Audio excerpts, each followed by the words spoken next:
Girivarada.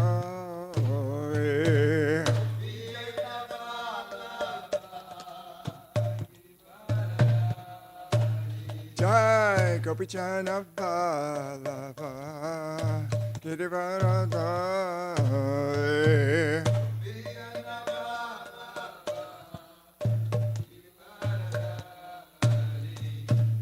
Yashodanandana Vajana Ranjana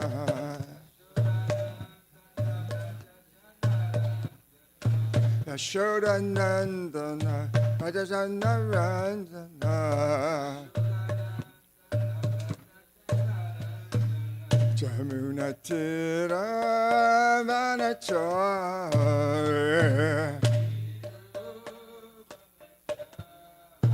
Jamunatira Vanachara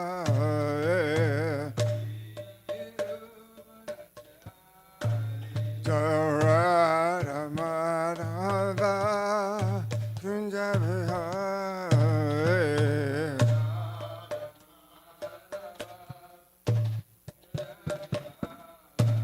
Jaya Radha Madhava Kunjabihar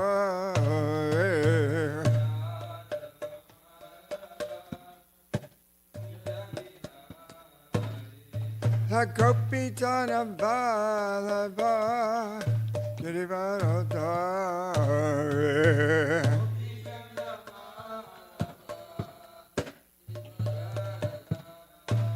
Jai Gopijana Vallabha Girivarada.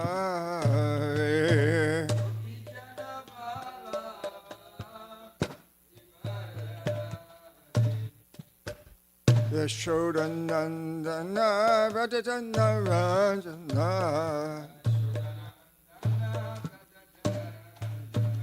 Yashodanandana Vajana Ranjana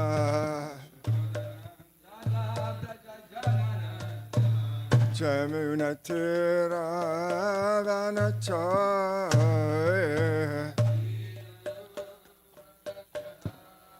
Jamunatira Vanachara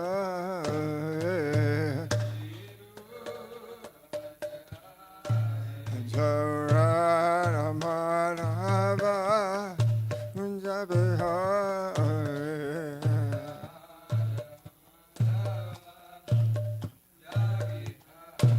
Jarada Madhava Kunjabihar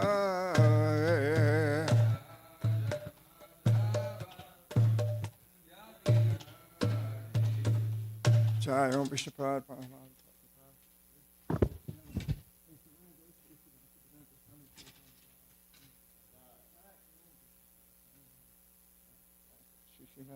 Is the very grace Bhakti Siddhanta Saraswati Samavadi Gandhara Swami Maharaj Prabhupada Ki Jai Nantikati Vaishnava Vrinda Ki Jai Namacharya Haridasa Dev Ki Jai Prem Sita Roshi Krishna Chaitanya Pramaditananda Shri Advaita Gadadhar Shri Vasadi Gaur Bhakta Vrinda Ki Jai Shri Shri Radha Krishna Gopa Gopinath Shamakana Radhaka Nagari Devadaya Ki Jai Vinamaya Ki Gangamaya Ki Tulasi Devi Bhakti Devi Ki Jai Samaveta Bhakta Vrinda Ki Jai Shri Vrindavan Nama Dharadam Ki Jai Navaduttam Marapadam Ki Jai Jagannath Puridam Ki Jai New Goloka Dam Ki Jai Transcendental Book Distribution Ki Jai Transcendental Prasadam Distribution Ki Jai Priyapadanga Ki Jai Shri Harinam Sankirtan Ki Jai ISKCON Founder Jai BPT Founder Jai Srila Prabhupada Ki Jai Shri Radha Golokananda Ki Jai Shri Giri Govardhan Ki Jai Glories to the assembled devotees.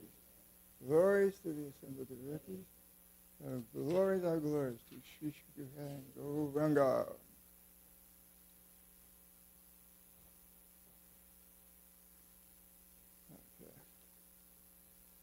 Om Namah Bhagavate Vasudevaya.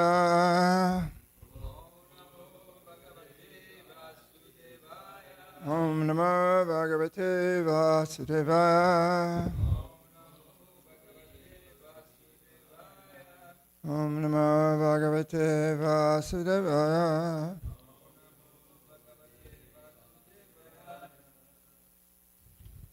Well, as far as I have been given to understand, we are in the 10th canto of Srimad Bhagavatam, Samyam Bonam, and we're reading chapter 58.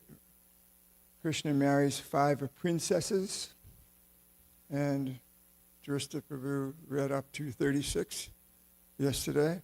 So 37, 38, 39, 40, 41, 42. Oh, and now 42 has a purport. And so that's where I should stop, right? Okay. I'll happily stop since we just started. That's the way of my approach to devotional service is always look at the end before we start. So there's a lot of Sanskrit reading here, but I think to spare you my poor pronunciation, I just read the English and we go through unless you'd like to read the Sanskrit. If you care to read the Sanskrit, that would be wonderful.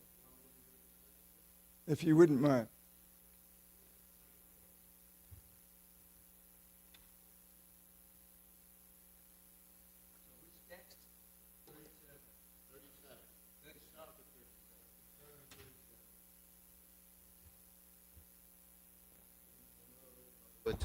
Vasudevaya. Om Namo Bhagavate Vasudevaya. Om Namo Bhagavate Vasudevaya.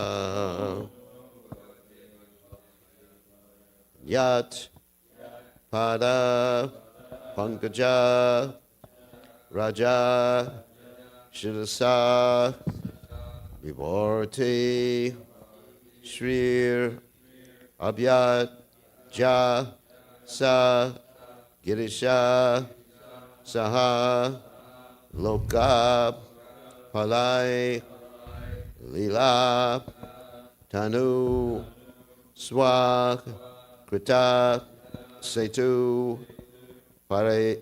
Paripsya Ya Kale Adadat Sa Bhagavan Mama Kena Tushet Yat Pada Pankaja Raja Shirasa Vivarti Yat Pada Pankaja Raja Vibhati Shrirab Jajasa Girisha Sahaloka Palai Abdajasa Girisha Sahaloka Palai Lilatanu Swakrata Setu Paripsaya Lilatanu Swakrata Setu Paripsaya Kaledadatsa Bhagavan Mama Kenatushet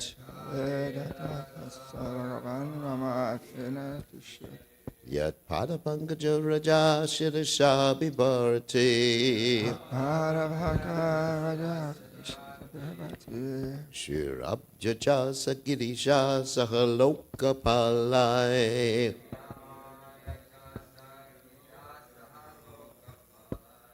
Lilatanu Swakataksitu Paripsaya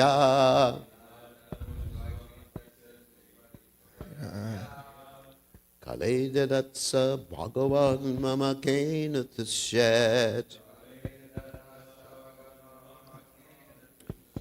Yat Pada Pankaja Raja Shirasa Vivarti Yat Pada Pankaja Vibhati Shrir Abjaja Sagirisha Sakaloka Palai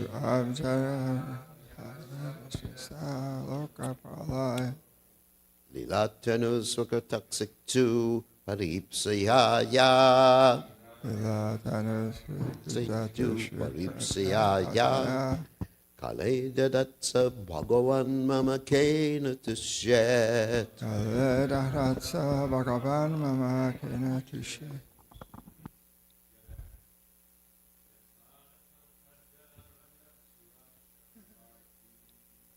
Pada Pankaja Raja Raja Swabhavat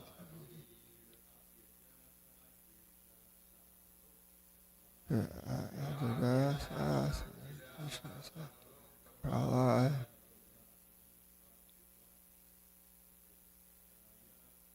Lila Dhanasva Kritate Shrupa Ishasya.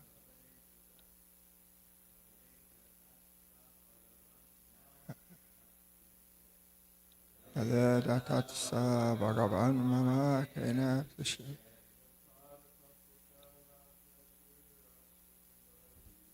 Yat Parapara Raja Raja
Continue.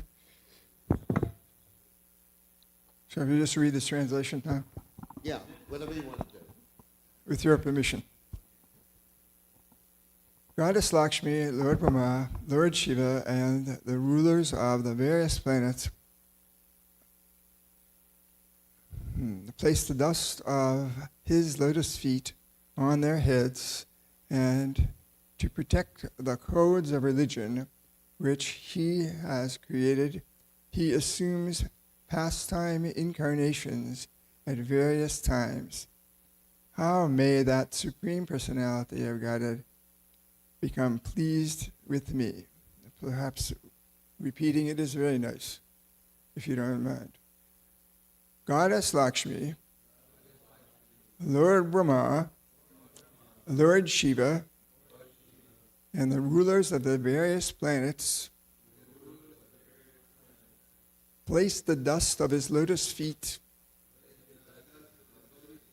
on their heads, and to protect the codes of religion which he has created, he assumes pastime incarnations at various times. How may that Supreme Personality of Godhead become pleased with me? We go on to the next verse. King Nagajet first worshipped the Lord properly and then addressed him, quote, O Narayan, Lord of the universe, you are full in your own spiritual nature. Therefore, what can this insignificant person do for you? We'll just go on, I guess. Text 39. Sukadeva Goswami said, O beloved descendant of Kuru, the Supreme Lord was pleased, and after accepting a comfortable seat, he smiled and addressed the Lord in a voice as deep as the rumbling of a cloud. And text 40. Okay. The Supreme Lord said, O ruler of men, learned authorities condemn begging for a person in the royal order who is executing his religious duties. Even so, desiring your friendship, I ask you for your daughter, though we offer no gifts in exchange. Okay. Text 41. The king said, My lord, who could be a better husband for my daughter than you, the exclusive abode of all transcendental qualities? On your body, the goddess of fortune herself resides, never leaving you for any reason. Text 42. But to ascertain the proper husband for my daughter, O chief of the Sattvatas, we previously set a condition to test the prowess of her suitors. Purport by the disciples of His Divine Grace, A.C. Bhaktivedanta Swami Prabhupada. According to Srila Vishwanath Chakravarti, the king's actual purpose in setting up the test was to obtain Sri Krishna as his son-in-law, since only he could subdue the bulls. Without such a test, it would have been difficult for Naganajit to refuse the many apparently qualified princes and kings who came to ask for his daughter's hand in marriage. Okay.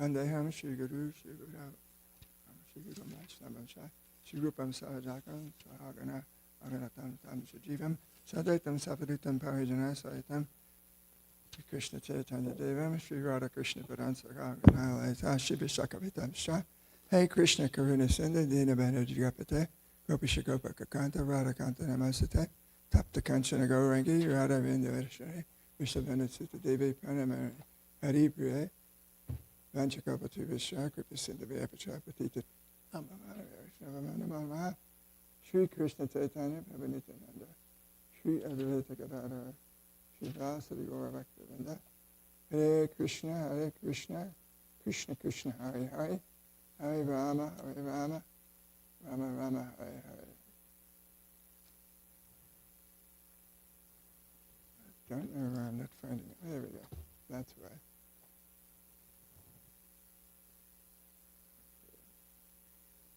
Well, I decided that the best approach to today's class was to end on the same note as yesterday's class. Yesterday's class ended with quoting the 10th canto, chapter 14, text 8. And so, there's a reference to that book here in the Nectar of Devotion. It says that this verse, my dear Lord, any person who is constantly awaiting your causeless mercy to be bestowed upon him, and who goes on suffering the resultant actions of his past misdeeds, offering you respectful obeisances from the core of his heart, is surely eligible to become liberated, for it has become his rightful claim. Right? That's the point at which Drista Prabhu ended the class. The very next purport, the next paragraph in the Nectar of Devotion states, this statement of Srimad Bhagavatam should be the guide of all devotees. It's one of my very favorites. I remember copying it numerous times and posting it here in the ashram, so that people would understand that there are trials and tribulations in the material world, always. And they're sometimes purposely put there. For example, Bhaktisiddhanta Saraswati Maharaj, he says, the Lord Gaurasunda places his devotees in various difficulties and associations to test their patience and strength of mind. Success depends on their good fortune. So the Lord, his mercy, is to put us in certain specific association. Of course, this text reads various difficulties and associations, and sometimes just the association that we have is difficult. Right? It puts us to test and trial. Right? We have to practice our patience, because that's a very good quality to have. Right? The service may be very, very easy. If you analyze any service that is performed, basically, every service is elementary. Right? A very few small physical moves and not a lot of mental and intellectual preparation is required to perform any temple service or any preaching service. All you have to do is repeat what you heard. All you have to do is do what you were trained to do. The procedure is a procedure. You follow it, and it comes out. But there are obstacles, right? One of the obstacles, for example, right outside the door, ice, right? Another obstacle outside the door is cold, right? I remember being asked to do weeks of Pujari service in a specific temple, and one of the mornings, it was 17 degrees. I remember distinctly because it was a kind of unique day. Dressed in a chadar and a dhoti, trotting across in the cold air from the residential quarters that were provided to the altar. It's cold, right? And the altar is cold. And the floor is cold. Everything's cold. Right? But what can you do is proceed. What can you do? Years ago, I was speaking with a young woman, and she was working very hard, and she said, what can I do? What can I do? And it took me 2 days to come up with a valid understanding, a way to answer that rhetorical question. What could she do?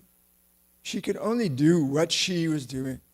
She couldn't do anything outside of it. We are conditioned by our body, mind, intelligence, in other words, subtle and gross bodies, to do something, right? And if we have a task to perform, then simply approach it as best you can under the circumstance. According to time, place, and circumstance, Krishna, or Lord Gaurasundara, will place you in very nice association, and sometimes place you in the very same nice association, which tries your patience to the nth degree. People are difficult. People are difficult. Right? And then we think, well, why should I preach? I remember reading one of the Sankirtan devotees came back to Prabhupada saying, oh, the people are not favorable, they're not interested. And Prabhupada said, why else would you be preaching? If you're preaching to everyone who's receptive, then you're not really preaching. Right? If the institution is just designed to welcome people who are inclined, who are fine with what you're doing, then you're not really impacting the suffering humanity, which is the purpose of Chaitanya Mahaprabhu's movement, is to impact suffering humanity. In other words, give them relief, as it's recited here in this temple every morning. This is the prime benediction for humanity at large, right? Prime benediction. The number one benediction means good, the good activity for humanity at large. No one is excluded. No one is disqualified. Everyone is included in humanity at large, right? That's a big preaching venue, right? Anyone, anywhere, anytime. Chaitanya Mahaprabhu also, he said, wherever you go, whomever you meet, tell them about Krishna. That's it. The preaching program is difficult. Just tell people about Krishna. So we're reading here that in order to screen suitors, King Nagajit set up a challenge. But for Krishna, not really a challenge. Of course, it's described later, and then there are many analogous parallels about controlling these bulls with very sharp horns, right, who could not tolerate the scent of a warrior, right? It's kind of peculiar description, right? Peculiar description. So warriors, according to what's given to us by the Srimad Bhagavatam, warriors are allowed to eat meat, right? Of course, no one eats cow meat, but when you eat meat, your body smells like a meat eater. and it gives you a lot of virility. So the cow, or the bull, his perception, you see right in the very front of his body, is his nose. So they're sensitive, very sensitive. And there's a reason why they're skittish, right? Because they're defensive. They're provided by nature with big horns. But here, Nagajit, he set it up. It's a setup for Krishna. Because Krishna is a cowherd boy. And not only is Krishna a cowherd boy, he's the Supreme Personality of Godhead cowherd boy. The Supreme Personality of cowherd boy. And he can call out, when he was a boy, he would call out all his cows by name. And they would respond to them being called out. Not only that, he could speak to any animal.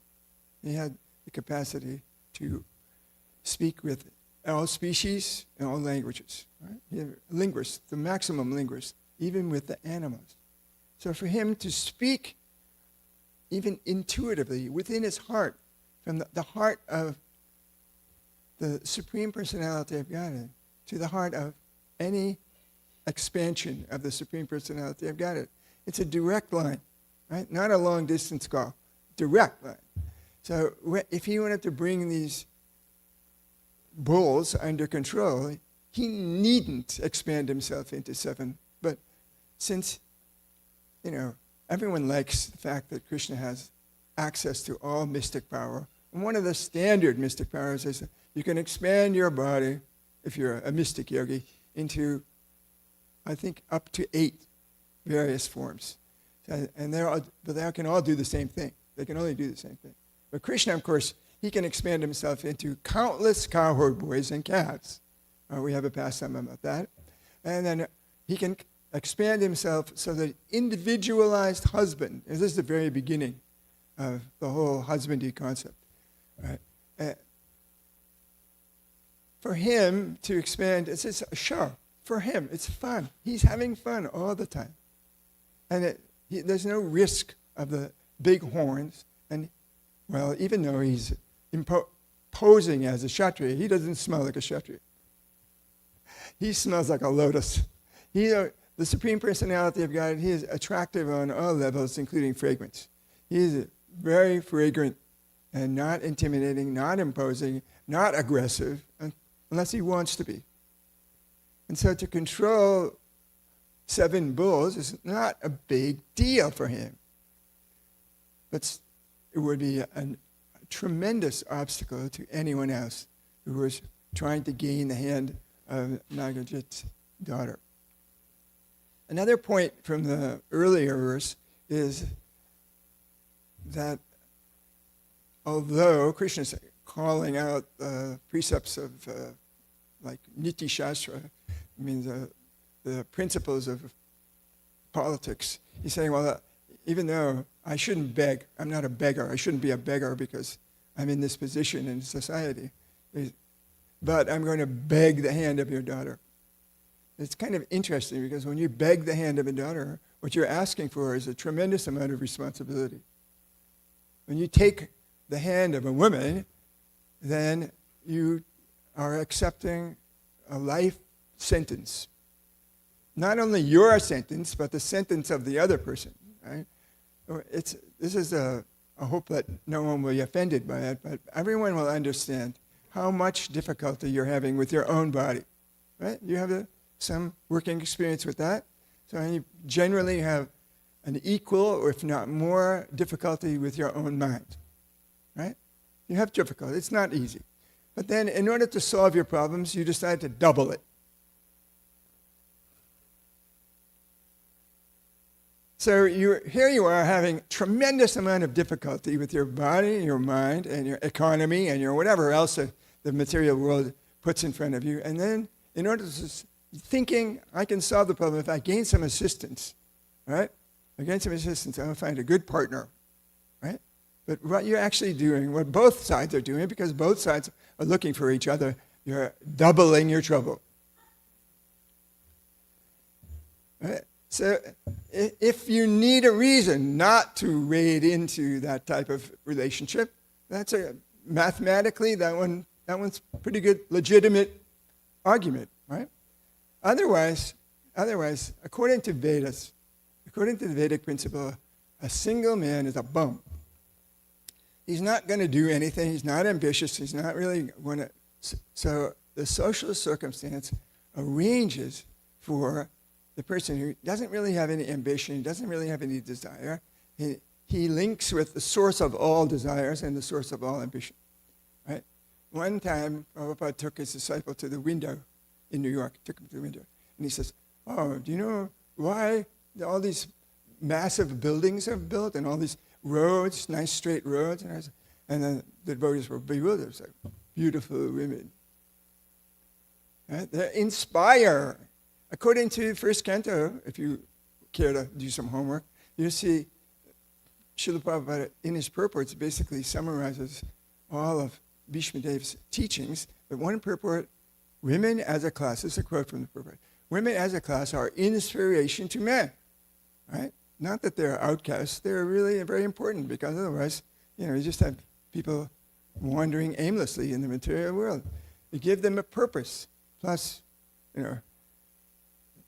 it's a fabricated purpose, but they remind you, most anyone who's gone through the ranks of social progression, although it may not be very progressive for some people, can understand that women and children can train a man in renunciation.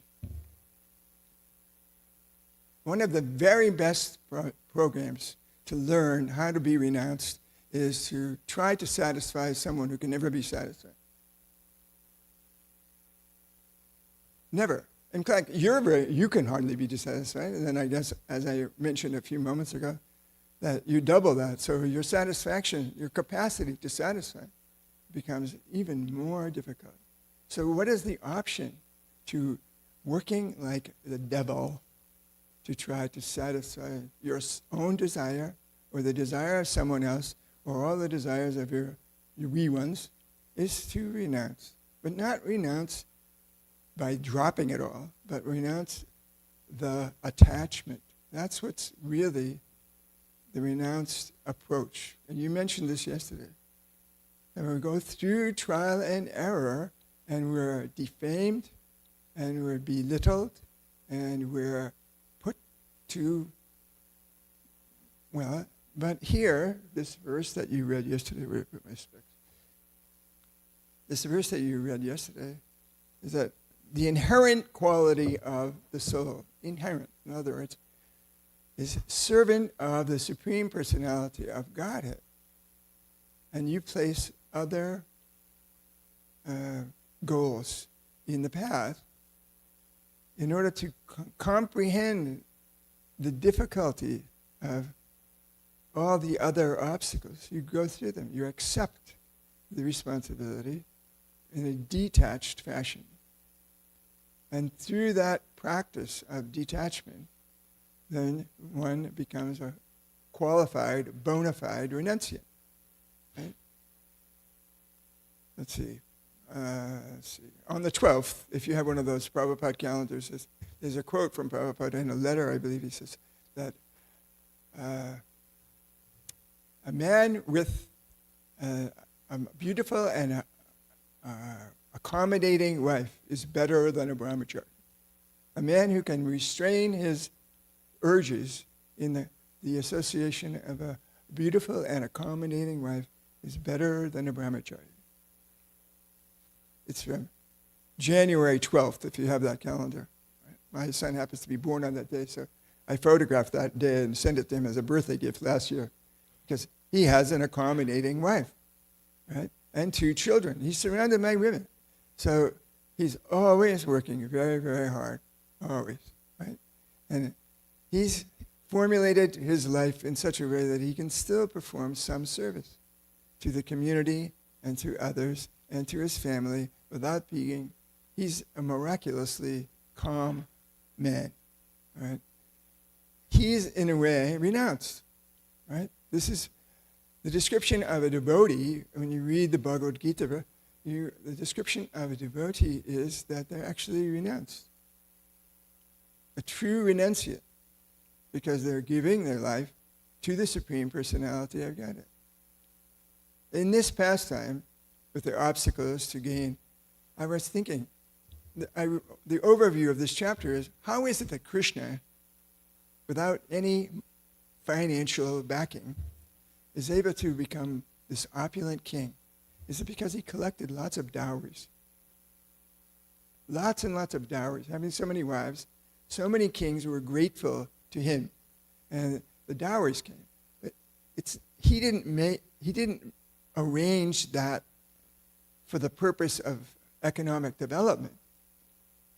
He arranged the whole thing from the top to bottom as an exemplary behavior. Right? You're not about to go out and marry 16,108 wives, but if you properly approach the Vedas, if the Vedas are in place, then the gratitude that's expressed for relieving a father of his daughter, right, is expressed in the form of a dowry. And that dowry is meant to maintain the daughter. It also gives the person stability. This relates to the Manu Samhita. The Manu Samhita has the laws. Prabhupada makes one reference in the Bhagavad Gita purport. He says, Manu Samhita is the laws of inheritance. So the laws of inheritance in the Vedas are that while the father is still alive, when the son is qualified and educated properly, he turns over the entire treasury house, turns the whole business over to him. And not only is that a way of generating tremendous prosperity in society, but it also relieves the father figure in society of the responsibilities so that he can take to spiritual life. And there are additional side effects, you could say. One of the side effects is that the father enjoys seeing the thriving family. He doesn't have to die and then his lawyer gives all the money to the person. That's modern, highly materialistic approach to inheritance. The inheritance is given when the son is most at need, when he's most qualified, when his ambition is at its peak, and it's given from the heart of the loving parent so that society will become more and more stable. Prabhupada says about the person who's 55. There's a lot of 55s, 50 to 55. One is they should not hold a political position. Another is that they should leave their household life. Another is that at that point, leaving household life doesn't mean dropping it. It means that they start going on pilgrimage so that they re-exercise their spiritual pursuits.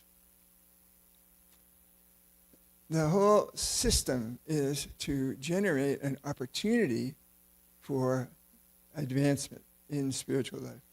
If the goal of life is, as stated clearly, self-realization, that comes with accepting your station in society and being responsible for whatever you've been given by the grace of God for a certain period of time.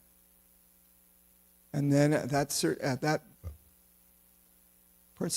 particular point in life, Prabhupada makes another reference that ambition reigns about 50, 55, all reigns, right?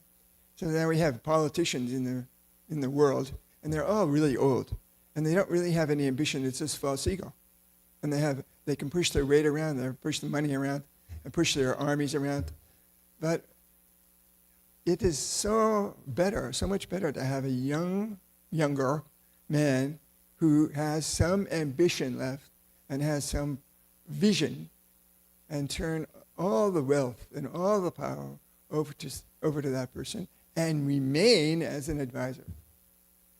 This is what happens when the father turns over the treasury house to the son, is that, okay, you're going to be burdened with the responsibility of taking care of everything, but I'm going to be here for you. In a way, I still have some say in the matter, but you will take the burden of responsibility.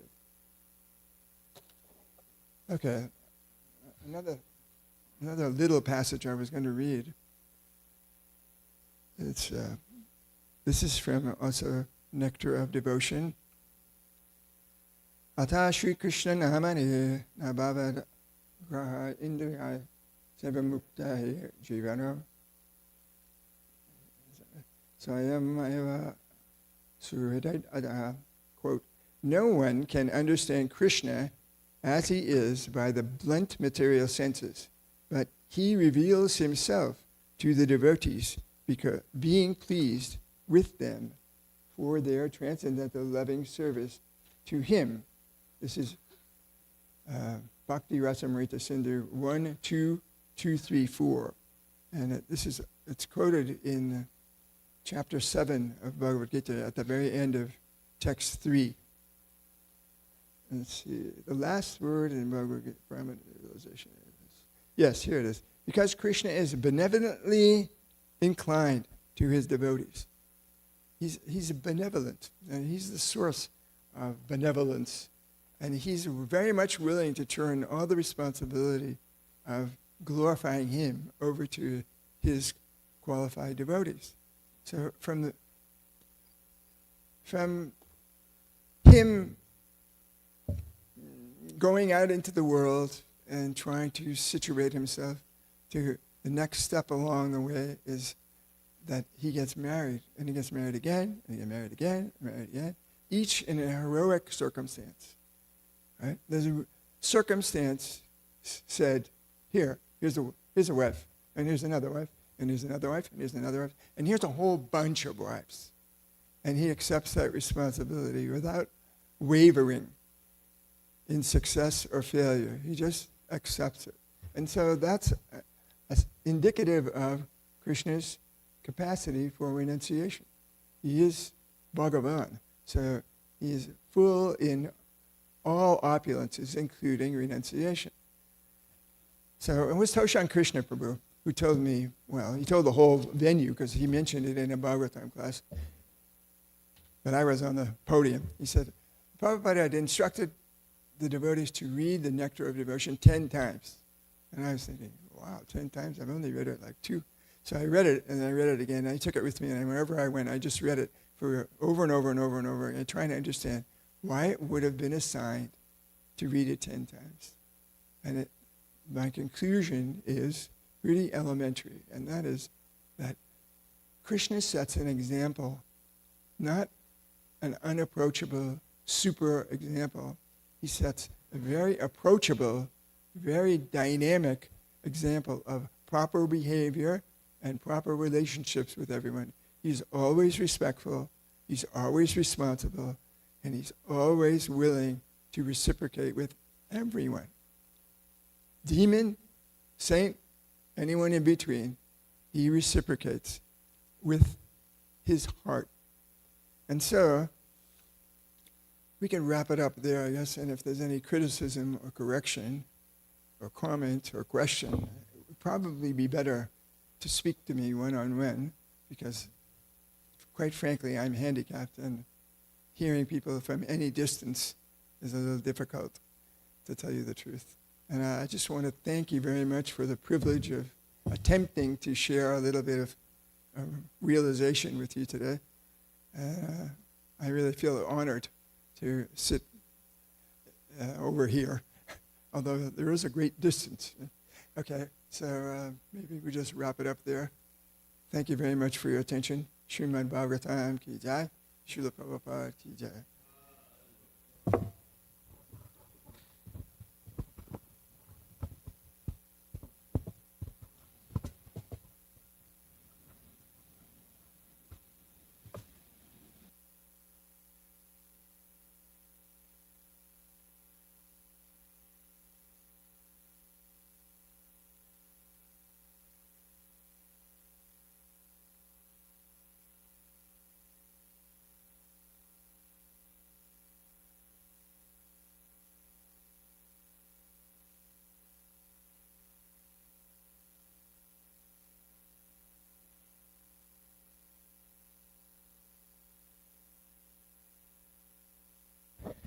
Continuity.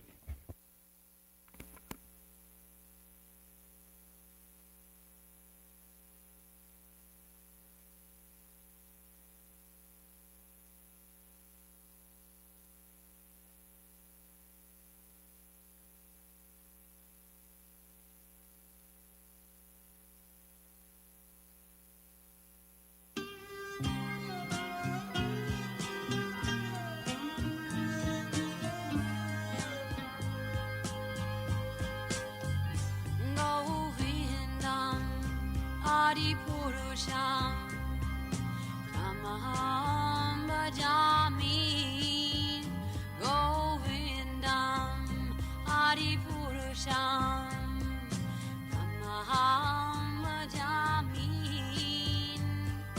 Govindam Adipurusham Tamaham Bhajami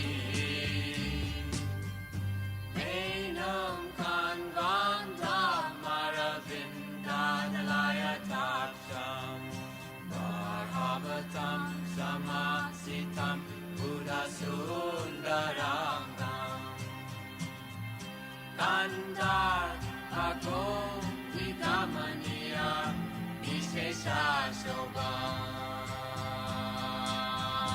Govindam Adipurusham Tamaham Bhajami Govindam Adipurusham Tamaham Bhajami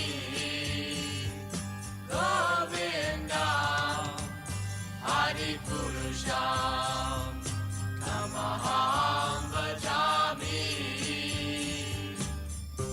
Angani Yasa Sakalen Priya Priti Manti Vasyanti Panti Kayanti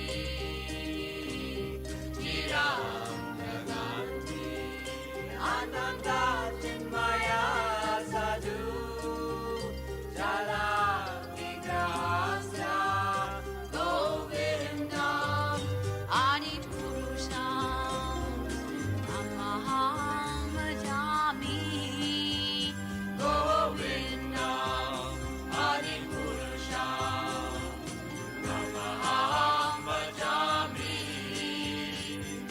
Govindam Adipurusham Tamaham Bhajami Govindam Adipurusham Tamaham Bhajami Govindam Adipurusham Tamaham Bhajami Govindam Adipurusham Tamaham Bhajami.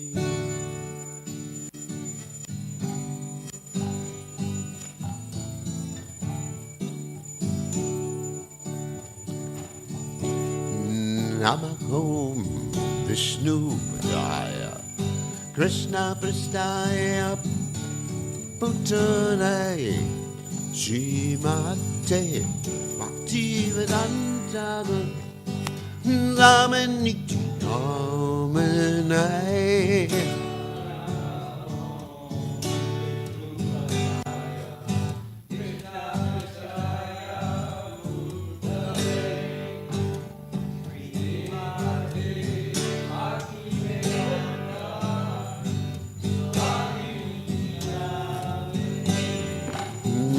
Namaste Saraswati Devi Gauravani Vacha Neke Nivesesha Shunyavani Vasacha Desacharane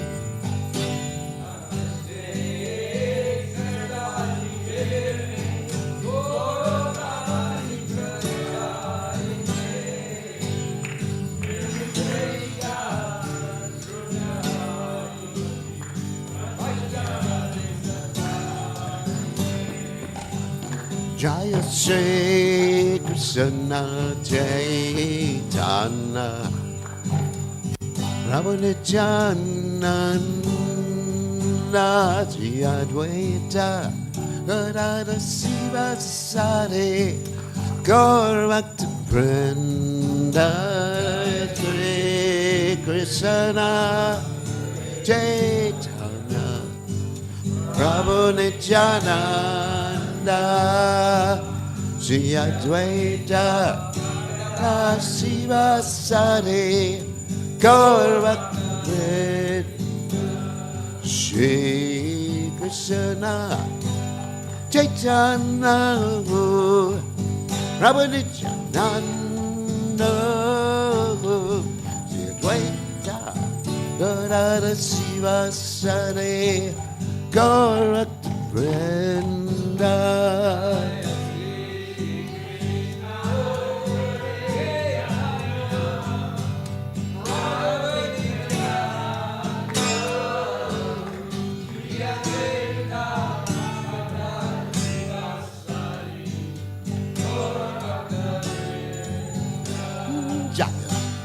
Shri Krishna Chaitanya Prabhu Nityananda Sri Advaita Gadadhara Sivasari Gaurata Vrinda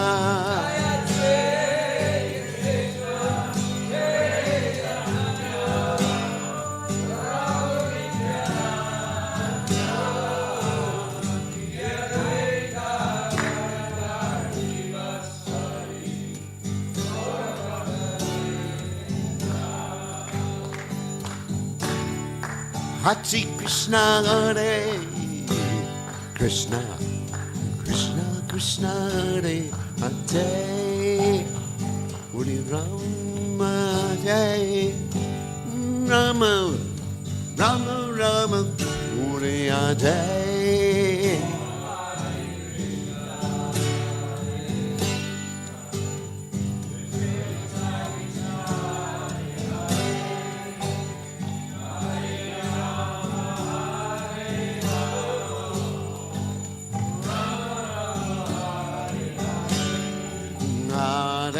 Krishna, Hare Krishna, Krishna Krishna, Hare Hare, Rama, Hare Rama, Rama Rama, Hare Hare.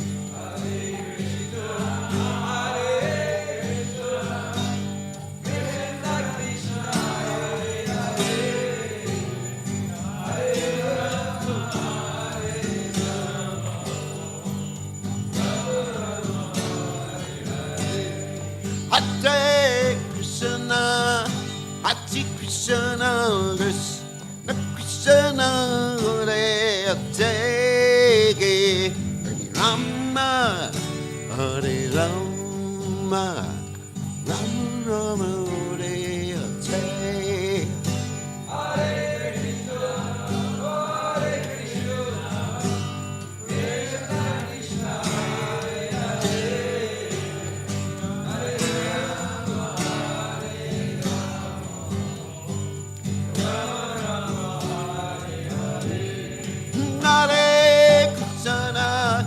Hare Krishna, Krishna Krishna, Hare Hare, Hare Rama, Hare Rama, Rama Rama, Hare Hare. Hare Krishna, Hare Krishna, Krishna.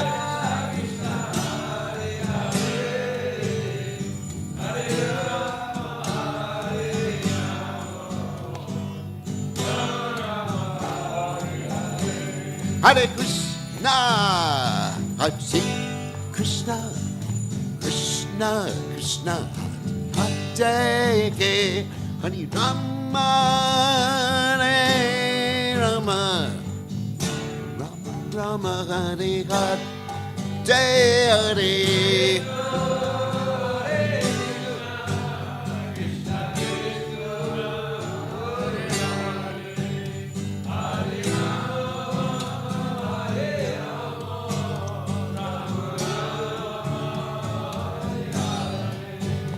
Hare Krishna, Hare Krishna, Krishna Krishna, Hare Hare, Rama Hare Rama, Rama Rama, Hare Hare, Krishna.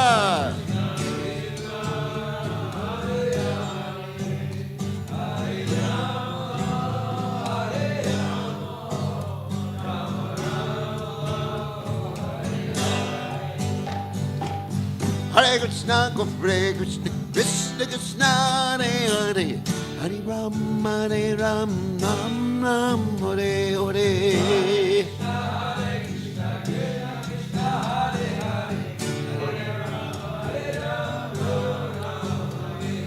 Hare Krishna, Krishna Krishna, Hare Hare, Hare Ram, Ram Ram, Hare Hare.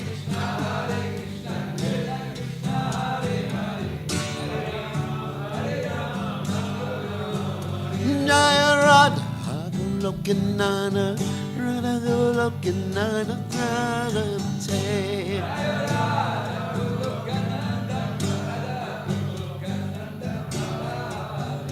Jaya Radha Golokanana, Radha Golokanana, Radha Te.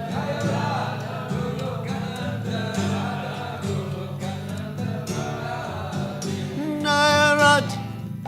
Hey, Rade, Jaya, Rade, Jaya, Rade,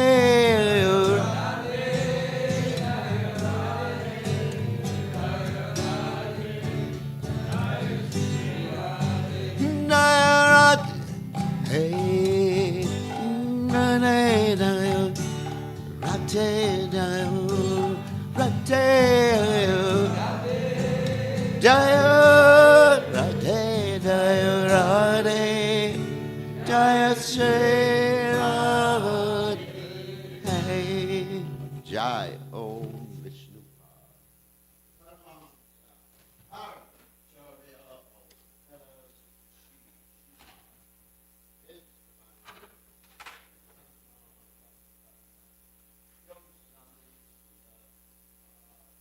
God.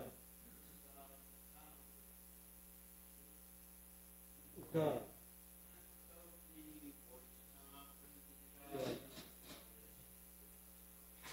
God.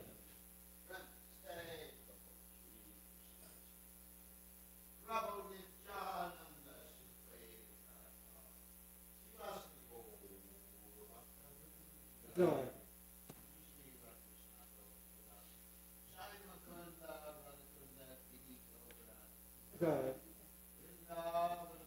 God. God.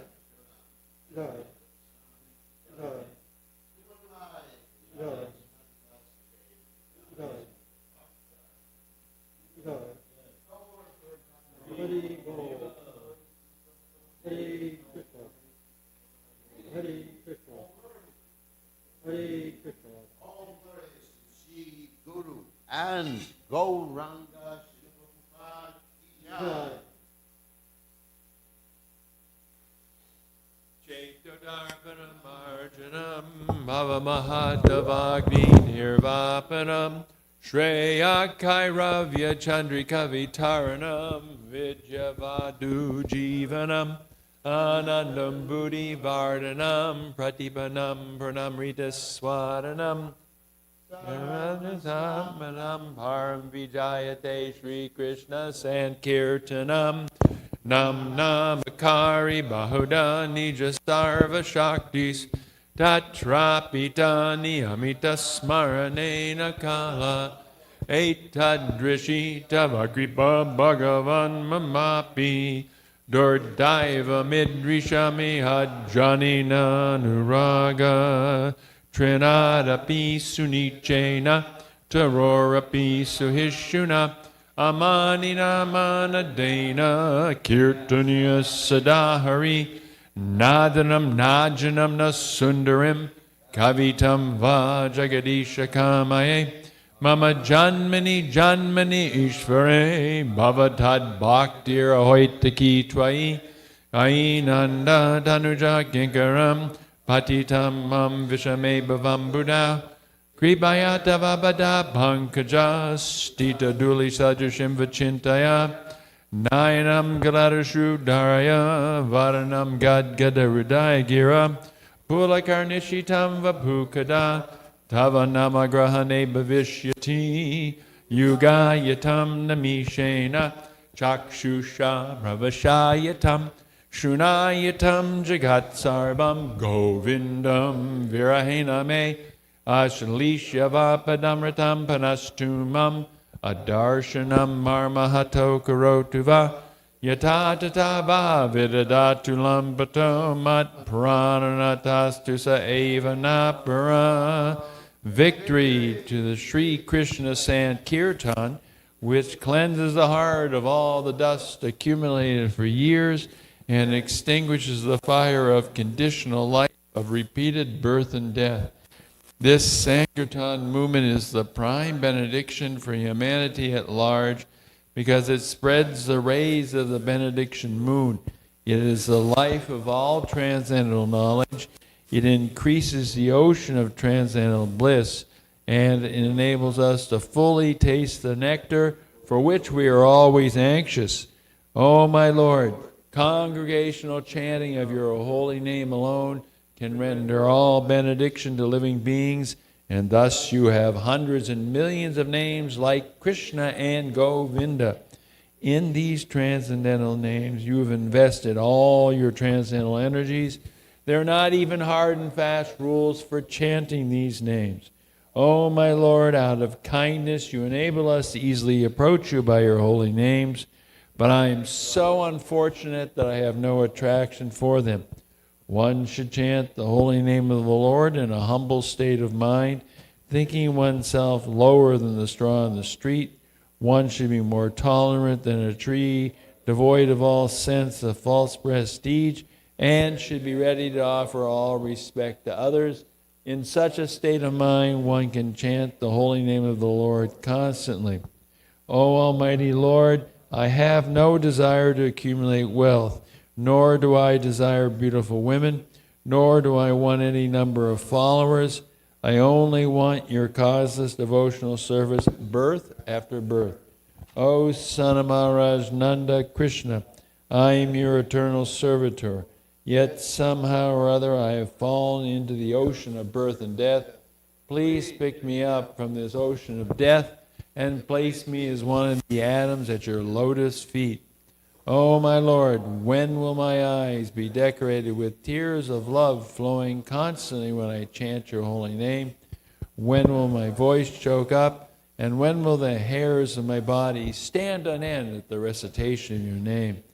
O Govinda, feeling your separation, I am considering a moment to be like 12 years or more. Tears are flowing from my eyes like torrents of rain, and I am feeling all vacant in the world in your absence. I know no one but Krishna as my Lord, and he shall remain so even if he handles me roughly by his embrace or makes me broken-hearted by not being present before me. He is completely free to do anything and everything, for he's always my worshipful Lord unconditionally.